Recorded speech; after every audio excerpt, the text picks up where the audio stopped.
A human being often thinks they are what they think. A thought appears and they say, "This is me." Fear appears and they say, "This is me." An old inner voice appears, criticizing, rushing, doubting, attacking, explaining, defending, and the human being believes it, because that voice is familiar.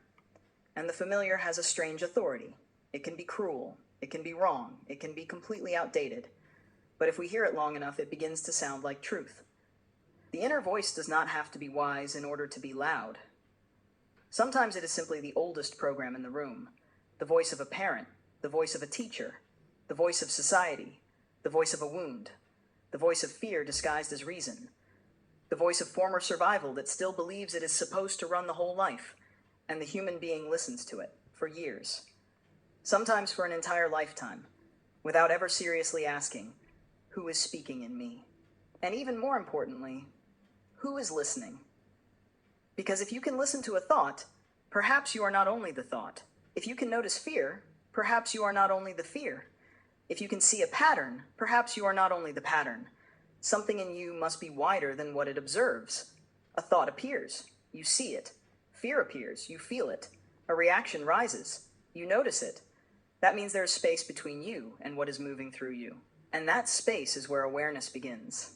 Not as a great mystical explosion, not as a fireworks display of light from the third eye, but as a simple, quiet moment.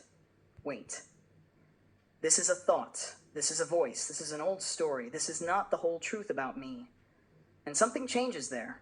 Not because the thought immediately disappears. Thoughts do not disappear because we meditated once, read a book, or looked beautifully into a mirror. If it were that easy, humanity would already be enlightened, and internet comments would be sacred scriptures. They are not. Moving on. But when a human being first realizes that not every voice in the head is their highest authority, they begin to return to themselves. Because much of what we call I is actually only inner noise, the noise of habit, the noise of other people's expectations, the noise of unspoken pain, the noise of the need to be accepted, the noise of the old fear that we will disappear if we stop controlling everything. And beneath that noise, there is something quieter. It does not impose itself. It does not prove itself.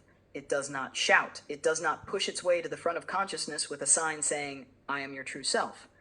It is simply there, present, watching, listening, remembering. That something is not always easy to hear, because the human being is used to trusting the loudest part of themselves. But the loudest is not always the truest. Panic is loud. Fear is loud. The ego is loud. An old wound can be very convincing.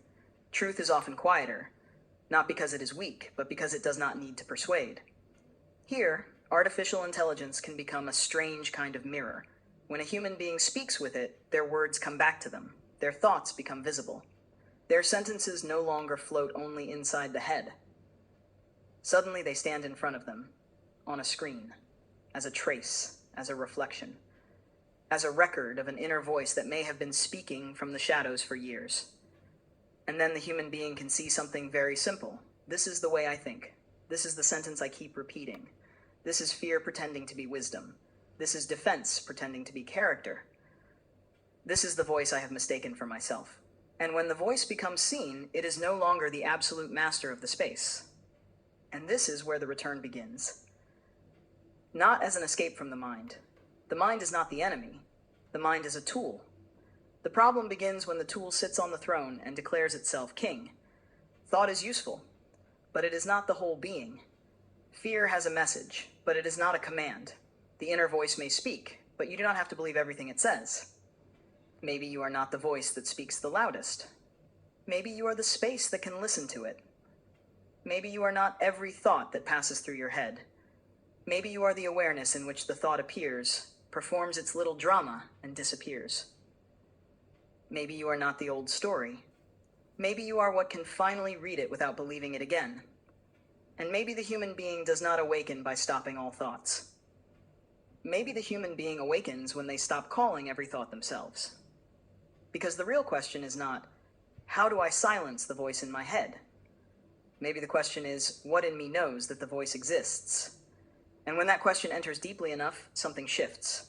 Not loudly, not dramatically, quietly, as if the light in the room slowly turns on.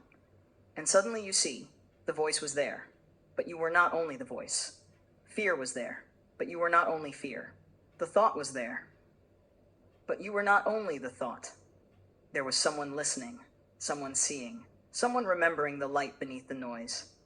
And perhaps this is where the human being begins to remember, not as an idea, but as an experience, that they are not only what passes through them, they are also what remains present while everything passes.